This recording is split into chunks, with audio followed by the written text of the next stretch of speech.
Meu convidado de hoje é o professor Valdec Carneiro, professor universitário, doutor em Sociologia da Educação, atualmente vereador da cidade de Niterói pelo segundo mandato. O programa CDL Entrevista vai para um rápido intervalo e volta já.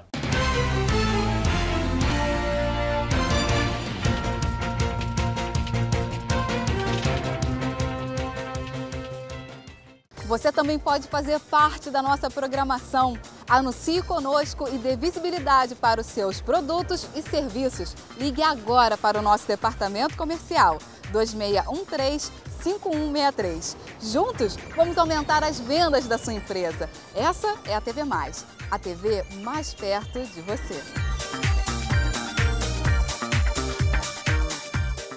Há mais de 50 anos, a CDL Niterói tem um comprometimento em ajudar o comerciante e o comércio local. Por isso, conta com uma estrutura completa, como sala de treinamento, auditório e também salão de festa. Sem falar nos direitos dos associados da CDL. Por exemplo, balcão de emprego, consultoria jurídica, consulta ao Serasa e ao SPC. Tem também os descontos dos associados.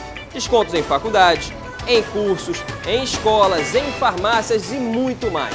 Essa é a CDL Niterói, comprometimento total há mais de 50 anos. E você quer ficar por dentro de tudo o que acontece na CDL? Não deixe de acessar o site deles, www.cdlniterói.com.br ou vir pessoalmente, 31 da Andrade Neves, no centro da cidade. Telefone 2621-9919. Você também pode. Associe-se já. CDL Niterói.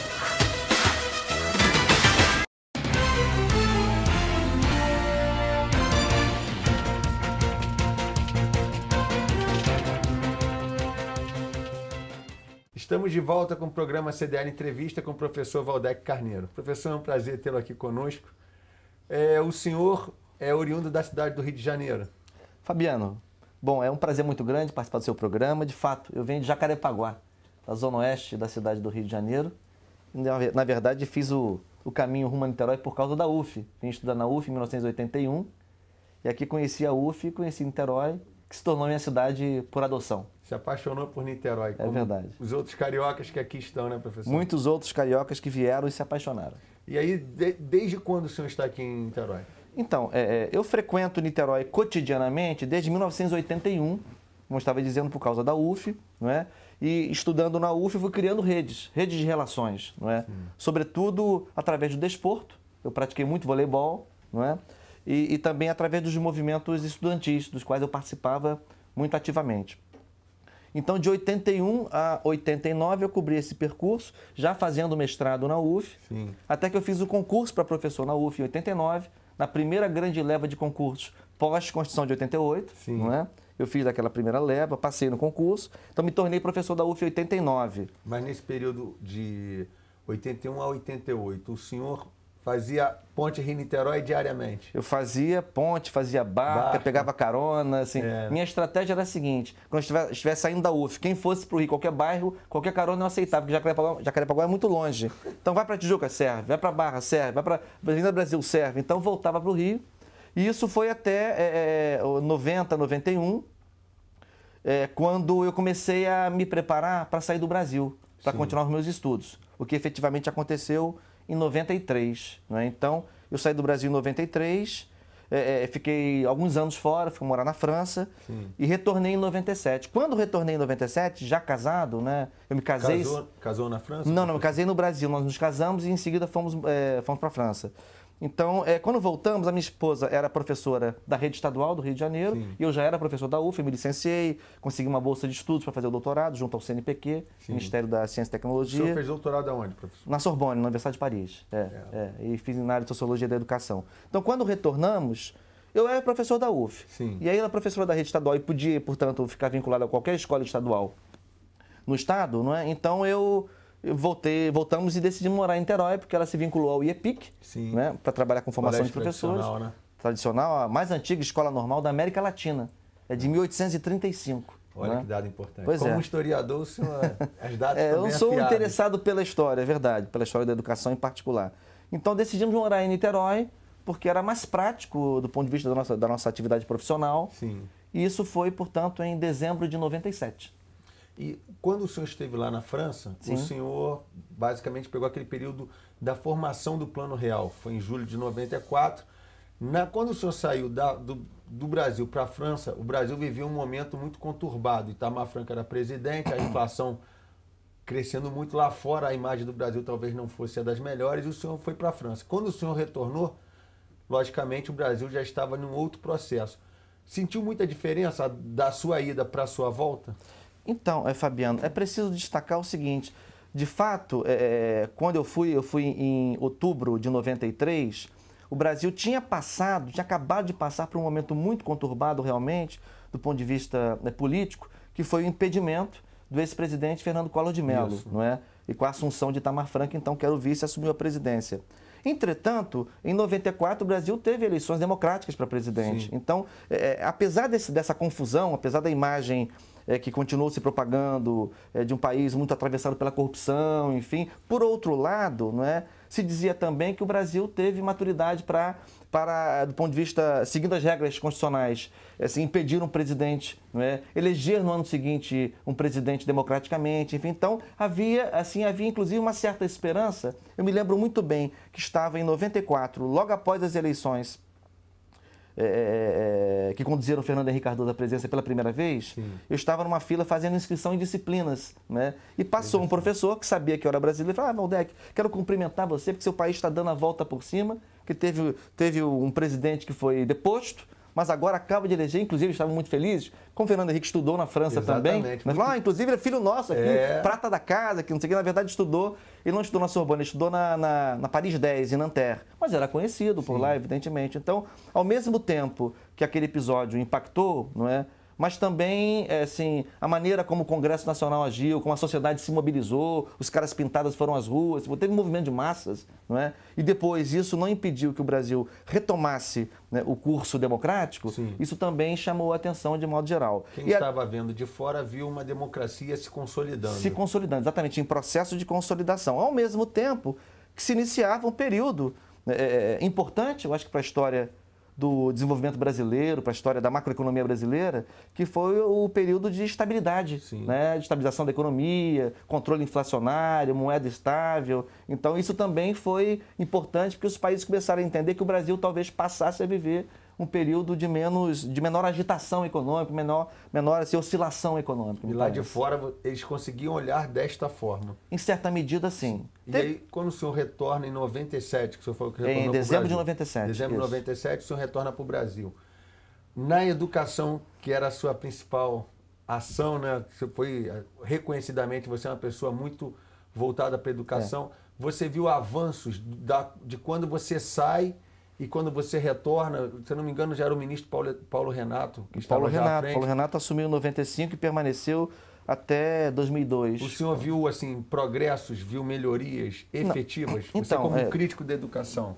Então, eu tenho muitas críticas à gestão Fernando Henrique Cardoso e ao Ministério Paulo Renato Souza naquele período, né?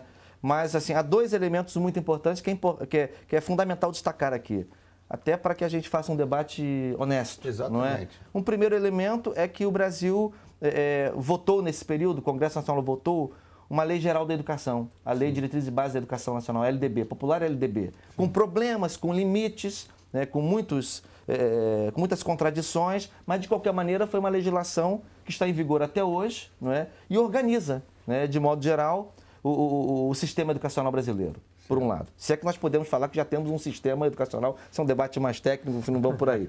E o outro aspecto é que realmente houve, a partir da segunda metade dos anos 90, um importante processo que ainda precisa se completar, mas houve muito avanço desde então, que é de democratização do acesso ao ensino fundamental. Não é? Então, hoje nós temos um percentual que está próximo de 98%, 99% de acesso de crianças na faixa de 6 aos 14 anos, não é? Que é a etapa hoje definida pela legislação como obrigatória, né? Que é o ensino fundamental. Claro que há variações regionais, mas sem dúvida alguma houve um aumento formal, né, no acesso à escola, mas não resolvemos ainda problemas de permanência, de qualidade, enfim. Mas houve esses dois avanços que eu quero pontuar. Professor, você como um educador, você acha que o Brasil caminha na direção correta da educação? Essa educação que a gente hoje ministra para os nossos jovens, para as nossas crianças, é a educação do século XXI ou ainda estamos com a educação do século XX? Fabiano, tem dificuldades muito importantes para a gente fazer esse debate. A primeira delas é que no caso da educação pública básica, o que é a educação básica no Brasil, como você sabe? É a educação infantil, o ensino fundamental e o ensino médio. Portanto, pega a população de 0 aos 17 anos. Não é? Essa educação ela é oferecida por 5.564 ou 5 municípios diferentes, certo. 27 estados e o Distrito Federal. Então, assim, a multiplicidade de políticas educacionais para a educação básica, de prioridades, de ênfase, enfim, de compromissos efetivos, isso é muito diversificado. O Ministério da Educação, ele tem um papel mais articulador, coordenador e indutor, mas no que toca à educação básica, ele não é um gestor efetivo, né? Então, isso já é um problema enorme no país como o nosso. Um país, uma república federativa, em que os estados e os municípios gozam de autonomia relativa, autonomia de gestão, sobretudo desde a Constituição de 88, particularmente os municípios. Um país com uma extensão territorial muito grande. Né? Então, esse é um primeiro elemento desafiador para a gestão, para a qualificação da educação brasileira. E há um outro elemento, assim, que, de um modo geral, os professores, os profissionais da educação dos sistemas públicos ainda enfrentam muita dificuldade nas suas carreiras. É verdade. Né? Dificuldade de salário, dificuldade de progressão, dificuldade de formação continuada. Então, acho que os sistemas ainda carecem de problemas, em alguns casos, até rudimentares. O senhor acha que uma criança hoje, ela sonha, ela nutre esse desejo de no futuro ela ser um professor? Pois isso... Você acha que o pai vai se sentir satisfeito se o filho falar assim, papai, eu quero ser um professor? Isso seria de fato um indicador da valorização da carreira. Já foi mais, não é? Já tivemos momentos mais gloriosos do magistério brasileiro, não é? Eu acho que isso, por isso que muitas vezes se debate a necessidade de tornar mais atraente, né, a carreira do magistério, assim, exigindo mais nos concursos de acesso aos cursos de licenciatura. Mas não adianta só elevar o grau de exigência, é importante para quem pretende ingressar no curso de formação de professores. É preciso também que esse grau de exigência seja acompanhado de uma elevação das condições objetivas de exercício profissional. A reciprocidade, mas né? É lógico, exige-se mais, dar-se mais. Sem dúvida. Nós já estamos terminando o nosso bloco. Eu gostaria que o senhor falasse um pouco da sua experiência como secretário de Educação. A minha experiência como secretário de Educação foi muito prazerosa, muito desafiadora, que também se inspirou na minha experiência anterior como gestor, como diretor da Faculdade de Educação da UF por 2 mandatos. Então, foi uma experiência muito importante em que a gente conseguiu, você ter uma ideia, eu comecei a minha gestão herdando uma greve. Não sei se você se lembra disso. Eu herdei uma greve. Então, desse início até o final da minha gestão, 3 anos e 2 meses, né, houve muitos avanços, que expandimos muito a rede, né, e melhoramos muito as condições de trabalho do magistério, com um novo plano de cargos, com aumentos efetivos de salários, com formação continuada, convênios com a UF, com outras instituições de ensino superior, plantamos bibliotecas na cidade, plantamos a educação digital com os telecentros, né, tão importante. Professor, né? Nós vamos para um rápido intervalo e no final, quando voltarmos, o senhor fala mais um pouco dessa gloriosa carreira aí como secretário de Educação. O programa CDL vai para um rápido intervalo e volta já.